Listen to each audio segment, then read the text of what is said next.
인복 없는 집에는 반드시 이 물건이 있습니다. 잠깐만요. 지금 이 영상을 그냥 넘기려고 하셨다면 딱 이 질문 하나만 먼저 생각해 보십시오. 여러분 주변에 이런 사람이 있지 않습니까? 평생 남에게 나쁜 짓 한 적도 없고 성격도 모난 데가 없는데 이상하게 사람이 오래 남지 않는 사람. 처음에는 친합니다. 처음에는 자주 만나고 서로 집도 오가고 밥도 같이 먹습니다. 그런데 시간이 지나면 하나 둘 멀어집니다. 친구도 멀어지고 이웃도 멀어지고 심지어 가족까지 멀어집니다. 그리고 결국 이렇게 말하게 됩니다. 나는 왜 이렇게 인복이 없을까? 풍수 상담을 하다 보면 이 질문을 정말 많이 듣습니다. 처음에는 저도 사람 문제라고 생각했습니다. 성격 문제일 수도 있고 운이 나쁜 것일 수도 있다고 생각했습니다. 그런데 수백 집을 다니다 보니 이상한 공통점을 발견했습니다. 인복이 없다고 말하는 집에는 거의 예외 없이 같은 물건이 있었습니다. 오늘은 그 이야기와 함께 제가 실제로 겪었던 한 사람의 이야기를 들려드리겠습니다. 몇 년 전 경기도 화성에서 상담 요청이 들어왔습니다. 67세 김정희 여사님이었습니다. 전화를 받았을 때 목소리가 많이 지쳐 있었습니다. 첫 마디가 이랬습니다. 선생님, 저는 왜 이렇게 사람이 없을까요? 처음에는 그냥 외로움 이야기라고 생각했습니다. 그런데 이야기를 듣다 보니 상황이 조금 달랐습니다. 친했던 친구들이 하나 둘 멀어졌다고 했습니다. 이웃들과도 자주 다툰다고 했습니다. 하지만 이 여사님을 가장 힘들게 한 것은 아들이었습니다. 아들이 집에 오지 않는다고 했습니다. 같은 도시에 살고 있는데도 몇 년째 집에 오지 않는다고 했습니다. 명절에도 전화만 한다고 했습니다. 김 여사님은 이렇게 말했습니다. 아들이 저를 피하는 것 같아요. 잠시 침묵하다가 이렇게 말했습니다. 내가 그렇게 나쁜 엄마였을까요? 그 질문이 참 오래 남았습니다. 그래서 집을 한번 보겠다고 했습니다. 집에 들어간 순간 묘한 느낌이 들었습니다. 집은 깨끗했습니다. 정리도 잘 되어 있었습니다. 하지만 집 안 공기가 어딘가 막혀 있는 느낌이었습니다.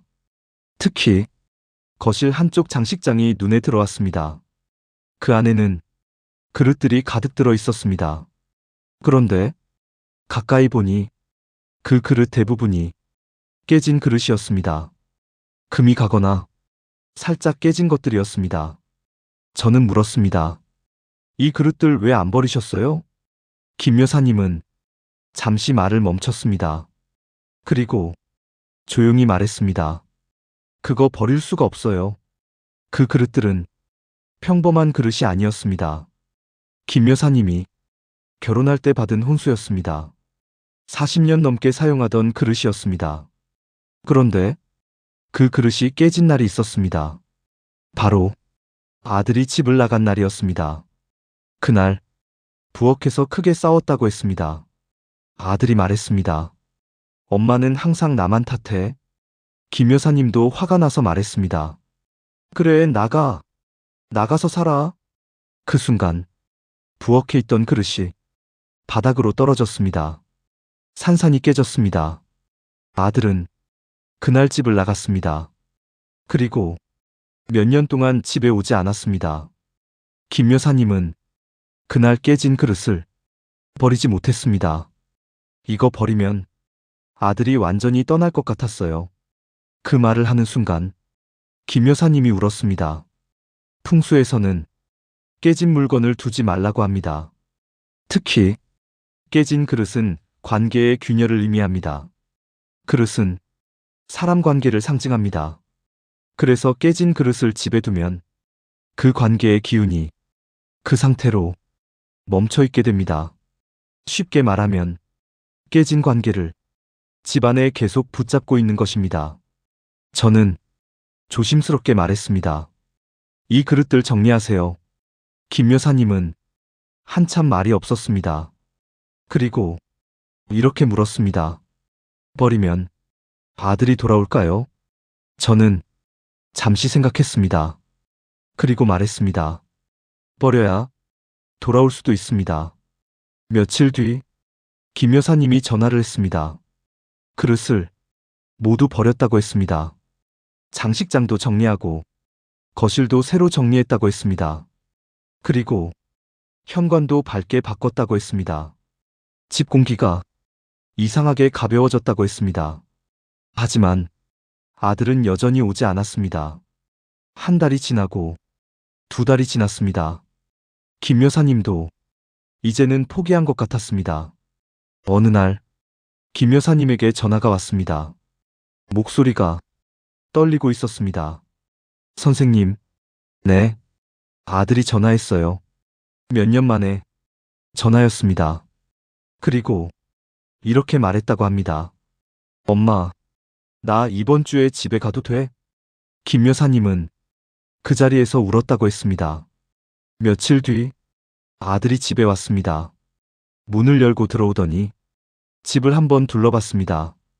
그리고 이렇게 말했다고 합니다. 엄마 집이 달라졌네. 거실을 보더니 이렇게 말했다고 합니다. 그릇 다 치웠네. 그리고 잠시 침묵하다가 이렇게 말했다고 합니다. 엄마, 나도 그날 많이 후회했어. 그날 두 사람은 몇 년 동안 하지 못했던 이야기를 처음으로 했다고 합니다. 김 여사님은 저에게 이렇게 말했습니다. 선생님, 집이 바뀌니까 사람도 돌아오네요. 여러분이 인복이 없는 것이 아닐 수도 있습니다.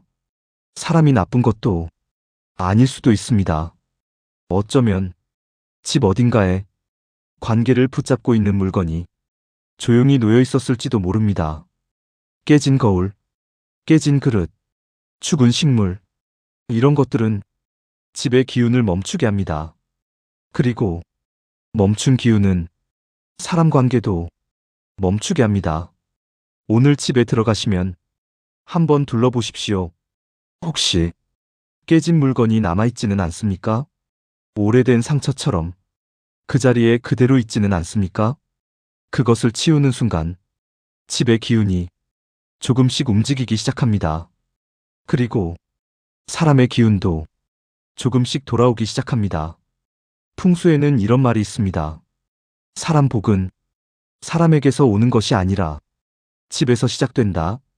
혹시 지금 여러분 집 어딘가에 사람을 붙잡고 있는 깨진 물건이 조용히 놓여 있지는 않습니까?